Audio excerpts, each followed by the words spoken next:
the bigger thing that we touched on already is there's more of a future beyond the current season than 2023. 2023 that's the main difference, correct? Yeah, that was the end of you knew that you weren't going to get that amazing season from Arise again.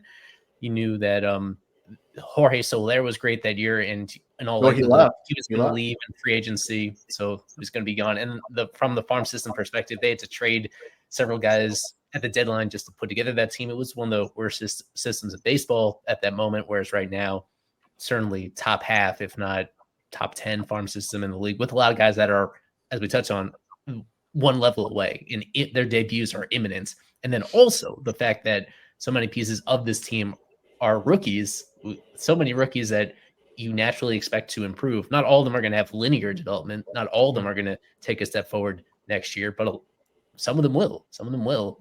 Like Augustin Ramirez, as a hitter, he's a guy where the numbers this year are not going to, the final numbers are not going to paint the story of just how talented he is offensively. He's going to wind up as like a below average hitter overall.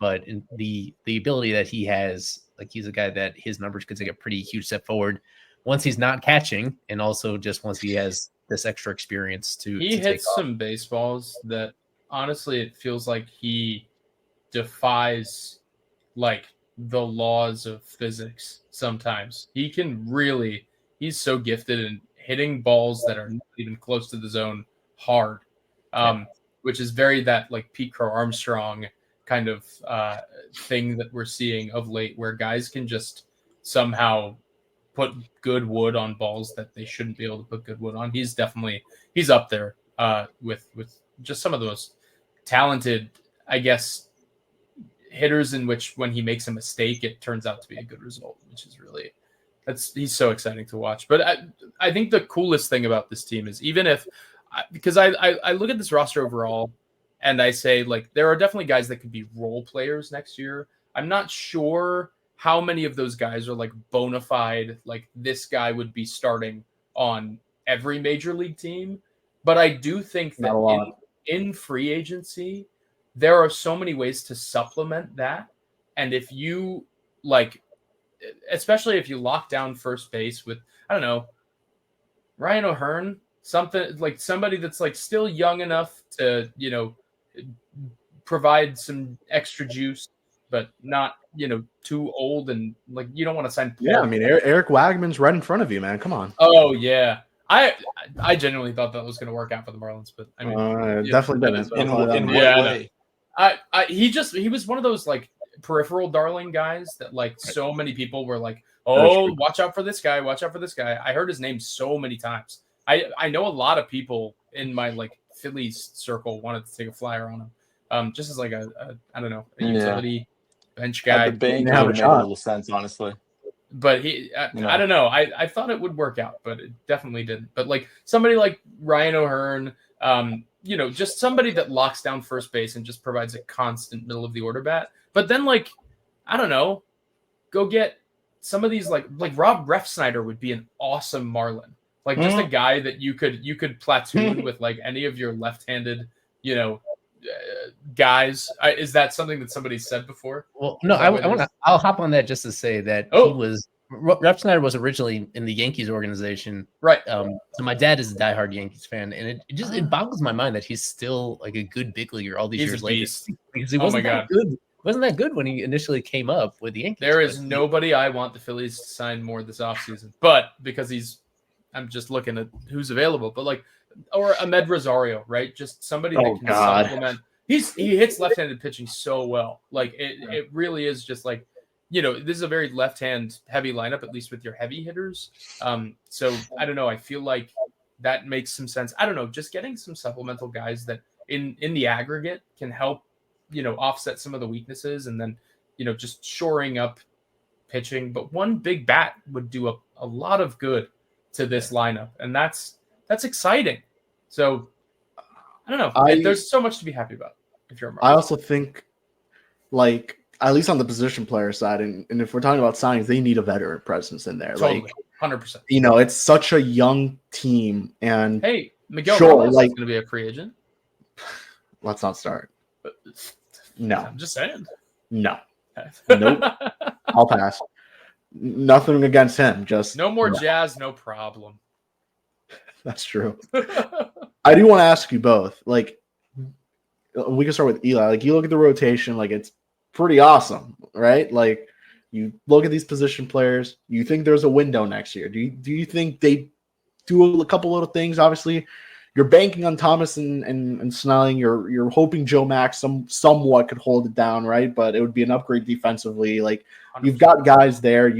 I would say defensively they're pretty good for the most part. At least in the outfield, there's still obviously work to do on the infield a little bit. But like, there's a world where I think this team could be, they could at least try to go for it at the start of the season, first half, before they, if they fall off, you sell. But like, there's a world where they could be pretty good. So I do think there's still going to be a big priority on. I don't think they're going to, as much as they have these guys knocking on the door. I think they're still going to be a bit greedy when it comes to that. That you're not going to see these top prospects on the opening day roster. They definitely want that additional year of club control, even if it comes back to bite them.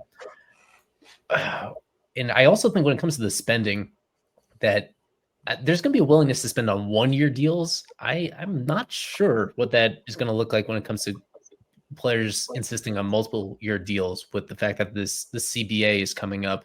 And I think even the Marlins don't know exactly what that means for what their spending is going to have to be or need to be regarding whether there's a potential salary cap and salary floor and how that impacts things.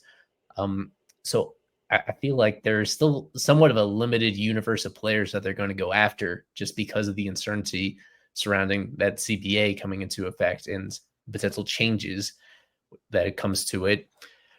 Yeah, well, I guess we should revisit the idea about the starting pitching trade candidates and Sandy. They were justified for holding on to him through the deadline, because that's something that I felt at the time, and it has played out in such a way that whatever they were being offered a couple months ago, I think is going to be better after the season, just given 100% the way that he's performed down the stretch. And they're not in a situation where they need to dump the money. They're not paying anybody else. So it's not about that. It's just how they feel about him, how much they trust him moving forward into his 30s and his early 30s compared to all these other guys they have knocking on the door. And that this is an opportunity where he continues to be an interesting player to talk about, because it's hard to communicate the difference between. We're not going to see him win a Cy Young again in his career, but we're also not going to see him struggle the way that he did this year. And there's so much ground in between that I think they're still going to be they're going to be receptive to whatever offers are out there for him. If there's an opportunity, not that they need to hoard more prospects than they currently have, but it's about an opportunity to just realign their roster in some ways. That if they're, especially during the offseason, you can get packages of some major league ready guys at different positions that wouldn't have been available at the deadline from teams that were in buy only mode. So I still think they're going to think long and hard about dealing him. And Edward Cabrera we should remind people why it is that he is starting. He started on Tuesday, why he's starting again on Sunday. And it's because I don't think even the team knows exactly where they stand with his elbow situation. The velocity is there. That's fine. So it's clear that the UCL is not torn or anything at this point, not fully torn, I should say, in a way that fully disables him, but it is still a sprain. It is still the same progression that Sandy went through 2 years before, where there was that scare when he was building up during this throwing program the last few weeks. Everything went fine, but they want to really stress test that in-game action as much as possible before the end of the year to determine what you're going to do about that. Whether it is they feel that some sort of surgery is needed anyway to get him back. Is he actually going to be effective pitching with a little bit of damage in his elbow, or isn't he? And that's why there's still something at stake for them in that final game of the season to see him perform again. And just whether he's able to tap into his full velo, but is he able to really execute his pitches in a way that is, measured up to the guy that we saw through most of this year? And then what that means, because he's the guy that would have even more trade value than Sandy does if teams are convinced that this injury scare is behind them.